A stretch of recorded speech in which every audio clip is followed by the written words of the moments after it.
celui-là du coup, The Wingman. Donc je vais vous lire le résumé, tout ça, et je vais vous lire quelques chapitres, et je suis sûre que ça va vous plaire. Bon, je suis à un petit peu plus de la moitié, mais c'est pour ça que je vais vous expliquer un petit peu tout le déroulé en espérant que ça vous plaise. J'espère que cette vidéo va vous plaire. Je vous laisse avec la suite et c'est parti. Let's go, let's go, let's go, let's go, let's go, let's go. Alors du coup cette petite lecture, voici le résumé. Parfois les limites de l'amitié ne demandent qu'à être franchies. Depuis sa récente rupture, Darcy est déterminé à profiter de sa nouvelle liberté, mais séduire et flirter, ce n'est vraiment pas son domaine. Heureusement, Eden, son meilleur ami et joueur de hockey charismatique et expert en séduction, et va pouvoir l'aider. Leçon de charme, conseil audacieux et PC d'entraînement, la méthode est parfaite, du moins en théorie, car repousser à tel point les limites de leur complicité n'est pas sans conséquence, et Darcy sent que leur amitié est en train de laisser place à des émotions troublantes, à une tension croissante qu'elle ne parvient plus à ignorer. Eden lui a appris à ne pas s'attacher, pourtant il semble jaloux lorsqu'elle est avec d'autres hommes, et s'il s'attendait simplement à sa chance d'être plus que son meilleur ami. Alors c'est trop cool. En gros voilà, elle vient de quitter son ex du coup, qui est un joueur de hockey aussi il me semble, et il était un peu toxique avec elle et tout, et ils sont restés 8 ans ensemble, elle n'a rien connu d'autre à part lui, et du coup elle demande à son meilleur ami de l'aider niveau séduction, donc elle voudrait apprendre à se lâcher complètement, à draguer tous les mecs qu'elle croise, etc. Le problème c'est que plus il va lui apprendre à draguer, plus elle va se sentir draguée par lui, et en fait c'est ce qu'il essaye de faire un petit peu au fond, et du coup il va y avoir quelques rapprochements. Donc là on en est à un moment où il est joueur de hockey, enfin il est pendant un match, et elle lui a conseillé, elle est un peu experte dans les maths et tout, les statistiques, etc. Elle lui a conseillé de faire telle chose pour pouvoir réussir au mieux dans sa carrière de hockeyeur. Donc voilà, ben on va commencer tout de suite. Qu'est-ce qu'on attend de plus? Rien. Allez c'est parti. Vous voyez, je me suis pas maquillée, rien, je suis encore malade depuis la vidéo que je vous avais fait l'autre fois. Donc je me suis pas maquillée, j'ai rajouté la bonnette parce que avec l'essoufflement comme je suis enrhumée ça va être compliqué. Allez c'est parti. Pensant au Wens, tu déchires ce soir, me lance Miller par-dessus les rugissements du public. Il me passe le bras autour du cou et me secoue, m'arrachant un rire. Pendant les 10 dernières secondes du match contre Washington, j'ai marqué mon 3e but de la soirée. C'est ce qu'on appelle un coup du chapeau dans le monde du hockey. Je regarde Darcy, assise derrière le filet avec Pippa et Hazel, et mon cœur s'emballe. Elle se lève pour m'acclamer, radieuse. Je n'arrête pas de penser à elle. Qu'est-ce qui t'arrive aujourd'hui? Me demande Volkov en esquissant une moue. Tu n'es pas comme d'habitude. Je suis en forme, c'est tout, dis-je en haussant les épaules avec des involtures. Je ne me sens pas simplement en forme, j'ai la sensation de ne plus avoir de limites. Tous les buts sont à ma portée. Cette impression de dominer le monde que j'ai éprouvé hier soir, elle bouillonne encore dans mes veines et aiguise mes sens. Je découvre que j'aime bien contrôler la situation. Il s'est encore passé quelque chose, me demande Miller alors que nous regagnons les vestiaires. Bon ça oui, je souris jusqu'aux oreilles. Je ne vois pas ce que tu veux dire. Il m'observe avec un sourire en coin. Entre Darcy et toi, il s'est passé quelque chose, j'en suis sûre. Ce puissant sentiment protecteur que j'ai ressenti hier soir ressurgit tout à coup. Vous êtes ensemble maintenant? Me demande Volkov en nous suivant dans les vestiaires. Je hausse les épaules. Nous passons du bon temps. Je n'avais jamais connu ça. Vivre avec Darcy est beaucoup plus agréable que je l'anticipais et je n'ai pas l'intention de cacher ça. C'est bidon. Tu ne comprends rien, répliquai-je agacé. Je comprends très bien, fais quelque chose avant que notre ne le fasse à ta place. Ce qu'il y a entre Darcy et moi est très fragile, je ne peux pas la brusquer. Elle ne s'intéresse pas aux nouvelles recrues, je lui en ai parlé, elle les considère comme des gamins. Je défie Volkov du regard, il y a de la tension dans l'air, mais mes muscles sont tendus, ses narines sont dilatées. Ce crétin, il croit toujours tout savoir de moi. Et si je l'invitais à sortir avec moi, suggère-t-il à voix basse. Ma gorge se noue. Quoi? Tu dis qu'elle ne veut pas sortir avec un gamin. Je ne suis pas un gamin, je sais très bien ce que je fais. C'est un défi qu'il me lance et mon esprit de compétition se rappelle à moi, ainsi que mon instinct protecteur. À l'idée de les voir ensemble, je sens le sang bouillonner dans mes veines. Laisse tomber Volkov. Je n'en ai pas envie. Il sourit mais son expression n'a rien d'amical. Il est sûr de lui et pour la première fois depuis que je le connais, ça me démange de lui mettre mon poing dans la figure. Quoi? Tu n'as pas confiance en moi? Le ton est léger, presque enjoué, mais son regard est acéré.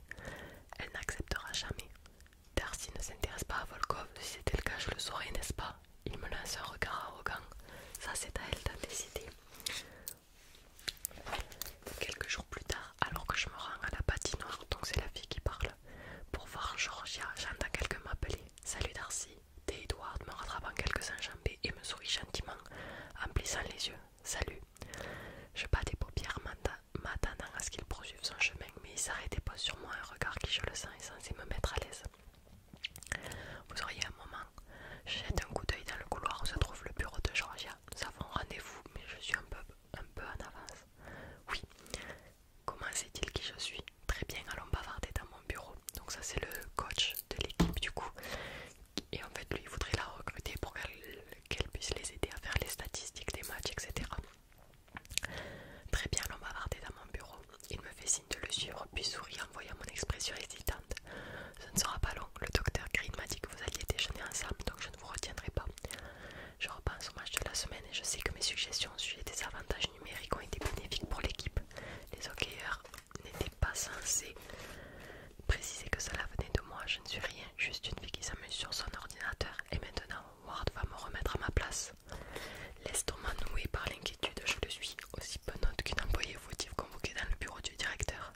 Je m'apprête à revivre la scène de mon licenciement. Après cela, je ne pourrai plus assister au match assise au premier rang avec Pipa et Hazel. Il ouvre la porte vitrée de son bureau et me fait signe d'entrer. Vous êtes analyste chez Eckhart Forster, c'est cela? Oui. Je prends place dans un des fauteuils club présents dans la pièce. Mon cœur se met à battre un peu plus fort. Et vous avez obtenu un diplôme de statistique à l'université de la Colombie-Britannique. Il s'assied et me considère d'un air pensif. Sur son bureau se trouve la photo encadrée d'une petite fille attachant un grand sourire et des couettes. Vous figuriez sur la liste des meilleurs étudiants. J'ai la gorge serrée. Comment dit-il tout cela? A-t-il l'intention de m'intenter un procès? Vous avez fait vos recherches? Son regard s'adoucit, tout comme vous. Parlez-moi de ces modèles de statistiques. Selon moi, la meilleure stratégie est d'être aussi honnête que possible. J'ai fait ça pour m'amuser. Et c'est ce que j'ai dit au garçon. Je n'ai utilisé que des informations publiques issues du site de la Ligue et des données de match.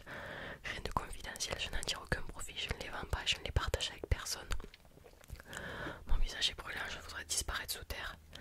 Ce n'était pas destiné à être utilisé, ce sont juste des données avec lesquelles je bricole sur mon ordinateur portable.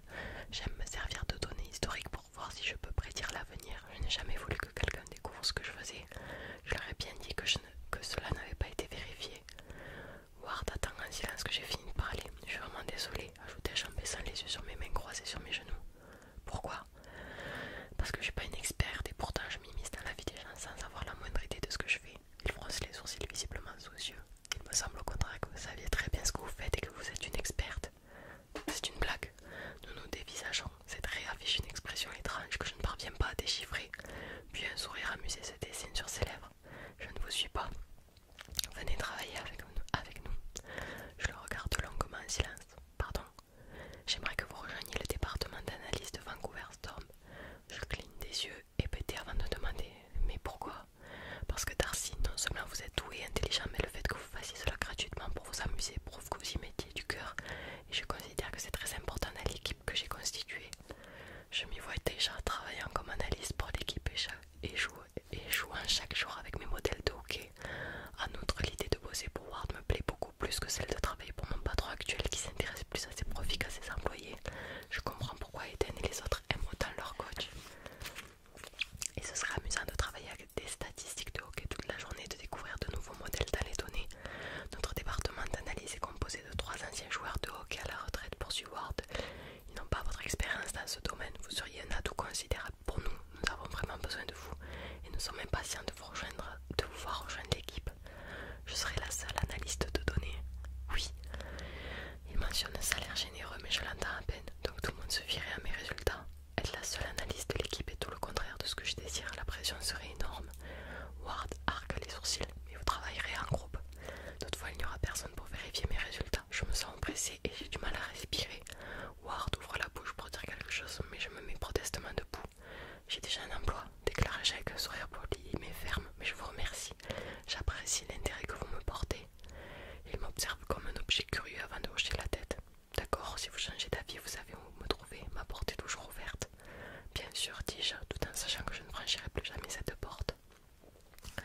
Avant d'aller déjeuner, Georgia et moi traversons la patinoire où les garçons ont interrompu leur entraînement, il faut une pause. Georgia va échanger quelques mots avec l'un des joueurs assis sur le banc. Eden discute avec Alexei et Rory sur la glace quand il me voit. Il vient vers moi, son sourire crispé. Les souvenirs de la veille d'hier soir, quand il me tenait et des frissons courts m'envahissent et des frissons courts sur mes bras.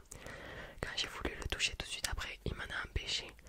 Il m'aidait, rien de plus. Salut. Il glisse souplement jusqu'à moi en m'observant avec curiosité. Nous n'avons pas parlé de ce qui s'était passé hier soir, mais je m'efforce de me comporter normalement pour lui prouver que je n'ai pas l'intention de m'accrocher à lui. Je vais déjeuner avec Georgia, mais elle devait passer pour me remettre une ordonnance, dis-je en jetant un coup d'œil à ma nouvelle amie. D'accord, tout va bien. Très bien, et toi? Oui, moi aussi, répondit-il avec un petit sourire. Je me mordis les lèvres avant d'annoncer. Ward m'a proposé un job. Vraiment, c'est génial, Dars. Je n'ai pas accepté, bien sûr. Pourquoi? Il s'accoude à la barrière en me fixant et je ressens un creux dans l'estomac. L'attention qu'il me porte est grisante, mais je ne tiens pas à évoquer de nouveau le passé. Je pense pas que ce soit positif pour moi. Eden paraît vouloir protester, mais Alexis nous rejoint. Bonjour Darcy. Salut, dis-je en souriant, soulagé de l'interruption. C'est bon, on y va. Merci de m'avoir attendu, l'insurgia. Son regard se pose sur Alexis. Oh, encore toi. Il arque ses sourcils par une cicatrice et rétorque. Y a-t-il une raison pour laquelle je ne devrais pas participer aux séances d'entraînement? Je pensais que tu avais plus besoin de repos que les autres joueurs, réplique-t-elle avec désinvolture. Il y a adressé un regard glacial avant de reporter son attention sur moi. J'aimerais parler à Darcy en tête à tête. Les narines de Eden se dilatent, je ne l'avais jamais vu ainsi. Mais pourquoi? Je veux lui demander quelque chose. Je ne vois pas pourquoi tu ne peux pas lui demander devant moi. Les deux garçons se défient du regard, cela semble durer une éternité. Georgia et moi échangeons un coup d'œil perplexe. Très bien, déclara Alexis en se tournant vers moi. Il ne sourit pas, mais son expression s'adoucit, comme s'il fournissait un effort pour ne pas m'intimider. Il se racle la gorge avant de déclarer. Darcy, je crois que nous devrions sortir ensemble. Un lourd silence s'abat sur nous. Pour la deuxième fois de la journée, je me demande si j'ai bien entendu. Georgia laisse échapper un grand éclat de rire tandis que Eden darde sur Alexis un regard assassin. Pour un rencard, manquai-je. Un rencard, confirme Alexis sans me quitter des yeux. Je le regarde bouche bée. J'ai toujours bien aimé Alexis pendant le jeu et soutient farouchement ses coéquipiers, mais je n'ai jamais décelé chez lui la moindre agressivité en dehors des matchs de hockey. Il est discret, attentif et fort comme un géant, derrière une apparence dure et virile. Je sais qu'il cache une nature douce et généreuse et qu'il est un ami loyal. Il se peut que j'ai dit à Georgia que je le trouvais sexy, mais je n'ai pas de sentiment pour lui. Je jette un coup d'œil à Eden dont le visage reste fermé. Je pense encore une fois à ce que nous avons fait hier soir, au plaisir de se réveiller dans ses bras. Ne jamais s'attacher, c'est l'une des règles principales du manuel de drague. Je crois que je commence à m'attacher à Eden, mais je veux pas qu'il le sache. D'autre part, m'entraîner avec d'autres hommes devrait logiquement être l'étape suivante. Je ne peux pas sortir indéfiniment avec mon expert en séduction, cela ne pourrait que mal se terminer. Je ne veux pas de relation sérieuse, déclarai-je à Alexis en soutenant son regard. Moi non plus. Georgia marmonne quelques paroles indistinctes et Eden nous observe figés comme une statue. D'accord, dis-je à Alexis, sortons ensemble. Eden se raidit et pivote vers moi. Tu n'es pas obligé de sortir avec lui si tu n'en as pas envie. Je sais, mais j'ai envie de le faire. Je lui adresse un sourire rassurant pour lui montrer que je ne me sens pas intimidée ni menacée par Alexis. Eden inspire brusquement et l'étincelle qui aspire dans son regard me fait battre le cœur. Il avait la même expression de domination hier soir. Il redresse les épaules avant de proposer. Nous devrions faire une sortie à 4. Tu es sûr que c'est vraiment ce que tu veux? S'enquiert Alexis. Sûr et certain, tranche Eden. Georgia, cela te dirait de sortir avec moi? Y a conflit d'intérêt, proteste Alexis en fronçant les sourcils. Non, Georgia n'est pas mon médecin. Les joueurs sont partagés en deux groupes suivis par des médecins différents. Et elle n'est pas le tien non plus, n'est-ce pas Georgia? Reprend Eden. Il n'y a pas de conflit d'intérêt de ton côté si aucun de nous tenait ton patient, non? Tout le monde se tait attendant la réponse de Georgia. Je devrais refuser, me dit-elle à voix basse avant de jeter un coup d'œil en biais. Mais j'ai l'impression que ça pourrait devenir aussi intéressant que ce soit opéra. Qu'en penses-tu? J'ai pour me douter que Eden ne l'intéresse pas le moins du monde. J'ai tout de même l'estomac noué à l'idée de les voir sortir ensemble. Toutefois, Eden ne m'appartient pas. Je pense que ça serait amusant. Elle me sourit. Super, eh bien c'est d'accord, Wendy. Génial. Il me fixe avec intensité. Le regard d'Alexis passe de l'un à l'autre, mais son expression reste indéchiffrable. Génial, dit-il. Oui, génial. Un peu perplexe, je renchéris, bien que je ne comprenne pas très bien ce qui vient de se passer. Place à Eden qui parle. Le soir du double rencard, je m'arrête sur le seuil de la chambre de Darcy et la regarde se préparer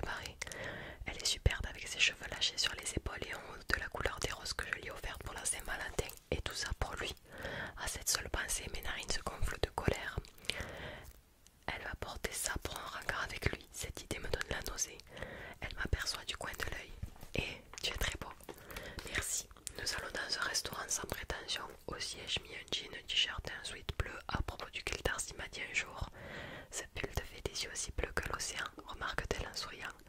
Je sais, je m'en souviens. Elle se retourne vers le miroir en passant les doigts dans ses cheveux. Depuis qu'ils ont cette couleur, elle les porte plus souvent sur les épaules, comme pour mieux les montrer. Je regarde sa tenue et un muscle se crispe dans ma poitrine. Ce jean met ses courbes en valeur, son rouge est ajusté mais les manches sont un peu amples. J'ai envie de poser les mains sur sa taille fine. Je sais où Volkov va en venir. Il l'a invité pour me rendre jaloux. Il ne ressent rien de spécial pour elle. Mais n'importe quel gars la voyant habillée comme ça aurait envie de la toucher. Et ce soir il va peut-être changer d'avis. Elle reporte le regard sur moi, l'air un peu étonnée. Quoi? Tu vas sortir comme ça ce soir? Son sourire s'efface et ses yeux se posent sur le miroir avec une expression qui devient hésitante et je me déteste. Mon ton était accusateur, j'ai l'air d'un salaud qui veut tout contrôler. Non, je veux dire désolé. Je me masse l'arête du nez avant de reprendre. Je me suis mal exprimée. C'est juste différent de ce que tu portes habituellement. Le rouge, ajoutai-je en désignant le haut. Comme un idiot, je ne trouve pas mes mots. Elle se regarde dans le miroir en arquant les sourcils. C'est nul. Non, tu es très belle, tu es toujours belle.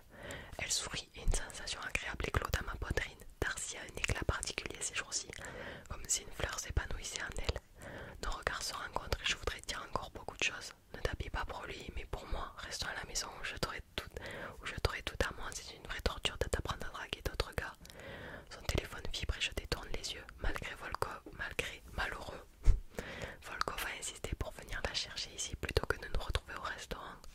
Allô, répond-elle en me lançant un sourire. Coucou, tu veux que nous descendions? D'accord, à tout de suite.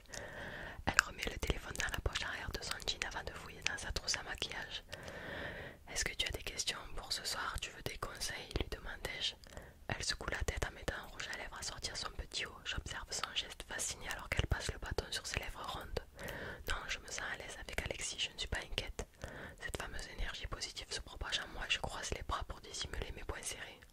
Tu te sens à l'aise? Super. Tous les conseils que tu m'as donnés me sont très utiles. Tu vas bien? Ajoute-t-elle d'un ton hésitant. Je t'ai trouvé bizarre cette semaine. Je déglutis, la gorge nouée. Toute la semaine j'ai pensé à cette soirée, je l'ai redoutée. J'ai eu envie de trouver une excuse pour annuler afin de ne pas la voir éblouir Volkov. Puis je me suis dit que ce serait encore pire de rester seule à la maison à l'attendre. Tout va bien, dis-je avec un sourire rassurant. Je n'ai pas très bien dormi cette semaine. Nos regards se croisent. Ses yeux se perdent dans le vague et je me demande si elle pense au moment où nous sommes réveillés ensemble. J'ai généralement le sommeil léger, mais cette nuit-là j'ai dormi comme un loir. Sa tête reposait sur ma poitrine, j'avais refermé les bras autour d'elle et je respirais son parfum. Quelqu'un frappe à la porte. Ça doit être Alexis ou Georgia ou les deux. Elle passe vivement à côté de moi et j'ai eu mon passage son parfum doux et fleuri, puis je lui emboîte le pas. Je suis choquée que tu parviennes à veiller aussi tard, grommelle Georgia. Je suis choquée que tu n'aies pas demandé à Owens d'envoyer une Bentley te chercher, rétorque Volkov glacial, ou que ton chauffeur ne t'ait pas déposé au restaurant. Darcy ouvre la porte et nous voyons se lancer des regards noirs. Georgia parvient à toiser Volkov, bien qu'il mesure une tête de plus qu'elle. Puis brusquement il se tourne vers nous d'un seul mouvement. Georgia sourit jusqu'aux oreilles et Volkov nous salue poliment. Volkov tient un énorme bouquet à la main. Bonsoir, dit Darcy d'une voix douce. Tout va bien? Très bien, répond Georgia en entrant. Elle me fait un clin d'œil, balaye l'appartement du regard et pousse un sifflement admiratif. Très joli. Volkov offre les fleurs à Darcy. C'est pour toi. Elles sont très belles, merci. Elles n'ont pas l'air fraîches, dis-je d'un ton tranchant. Je regrette immédiatement mes paroles en voyant Georgia plaquer une main devant sa bouche et se détourner. Tu devrais les mettre dans l'eau tout de suite. Putain, mais ferme-la. Mais je ne peux pas. Je fixe Volkov et me grandis de toute ma hauteur tandis qu'il arque les sourcils. Je me comporte comme un mufle, mais ça m'est égal. Darcy me regarde bizarrement. Je les trouve magnifiques. Elle prend le bouquet et Volkov la suit dans la cuisine. Elle ne parvient pas à attraper le vase sur l'étagère et je m'avance instinctivement. Mais cet imbécile de Volkov me dévance et l'y attrape sans difficulté. Alors, pas de fleurs pour moi, se moque Georgia avec un sourire en coin. Je lui lance un regard piteux. J'étais tellement obsédée par l'idée que Darcy sortait avec Volkov que j'ai complètement oublié que j'avais aussi un